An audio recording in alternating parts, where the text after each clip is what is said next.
Let's talk a little bit more about the city of Portland. Last week, before the snow, we brought you numbers from the economic consulting firm Eco Northwest, their state of downtown and central city. And it's not pretty. Multnomah County lags behind in job growth. The county lost $117 million estimated in income that migrated to Clark County between 2019 and 2020. Part of the reason? Taxes. They're just lower in Vancouver. And when it comes to downtown, there's now more than 8 million square feet of vacant office space in the central city. That's a lot. Foot traffic is nowhere near what it was before the pandemic, especially among workers in downtown. People are visiting downtown and other areas near the core of the city, but those numbers are still down from before COVID. And those are just the main takeaways. There was plenty more in our report, and you can watch it anytime, by the way, on the KGW YouTube channel and on our streaming app on Roku and Amazon Fire. It's called KGW Plus.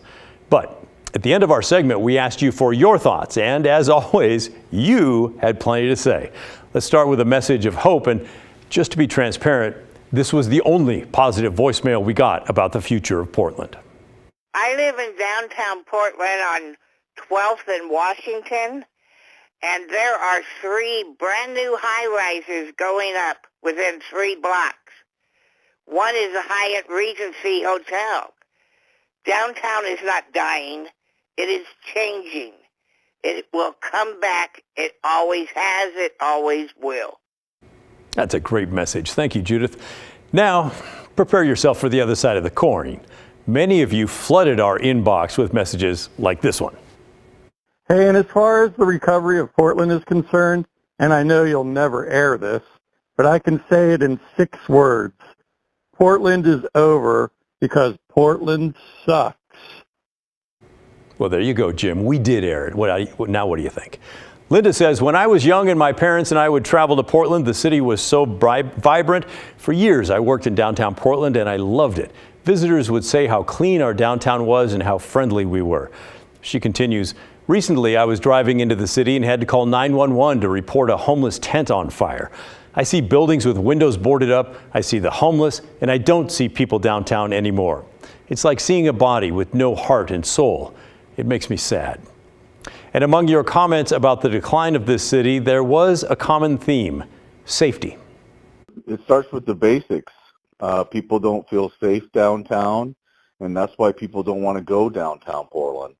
It's sad, but unfortunately, this light on crime stuff, from vandalism to breaking windows, people don't want to go down there.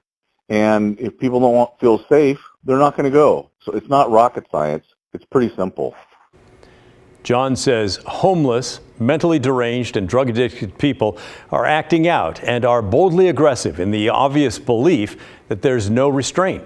There's no fun in going downtown when I have to keep looking over my shoulder to judge the threat posed by others. Here's my take on it. It doesn't feel safe to walk around in the city of Portland. I used to do that all the time. And toward the end there, people would accost me and badger me, try to hit me up for money. And secondly, people work from home. So I think those are the 2 reasons. I used to teach leadership and diversity, and I said the 4 values that drive workplace behavior are safety, safety, safety, and safety. Physical, political, emotional, and spiritual safety. So in the context of the city of Portland, people do not feel safe. And Steve brought up another point that so many of you made, the work from home aspect of an empty downtown. Eric said, how about reinvigorate downtown? We require city, county, and metro employees to come back and work at the office.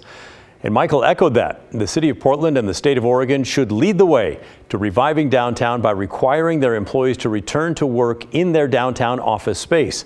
Downtown will never recover until office workers return and support the restaurants and stores that are trying to survive. Those are solid points, and this is a topic that we've covered extensively on the show in the past.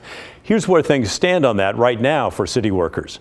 The city employs around 7,000 people, and according to the mayor's office, 40% of those are currently working a schedule that only requires them to be in the office 1 day a week. That's around 2,800 people. The other 60% are fully in person, with a small number of people working from home all the time. But starting in April, so just over a month from now, the mayor, Ted Wheeler, is requiring those 2,800 hybrid employees to work in the office at least 20 hours a week. So half the week they can work from home, the other half has to be in person.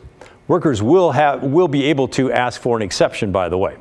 In addition to that requirement, Wheeler is expected to present a plan to the council that would require anyone working for the city in a hybrid or remote job to do so from Oregon or Washington only.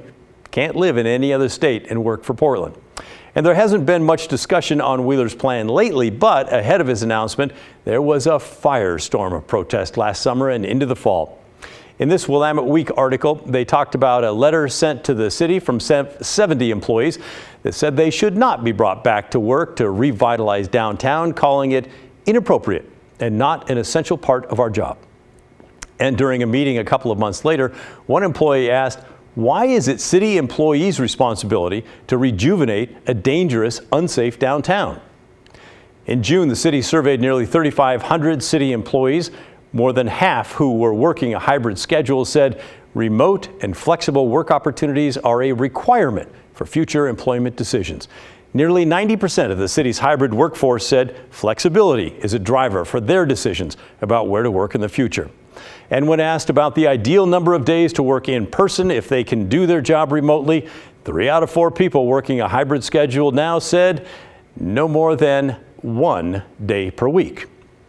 But that's changing come April with that 20-hour minimum requirement. Will city workers leave en masse for other jobs? Will their 20 hours a week in person do anything to revitalize downtown? We'll be watching. And for what it's worth, according to the Willamette Week article from August, all of Mayor Ted Wheeler's staff works a hybrid schedule, but would not say specifically how many days they work that. We emailed his office last week to see if that's still the case. A spokesperson said the mayor's staff comes into the office at least 3 times each week and that the mayor, Mayor Wheeler, works in person almost every day.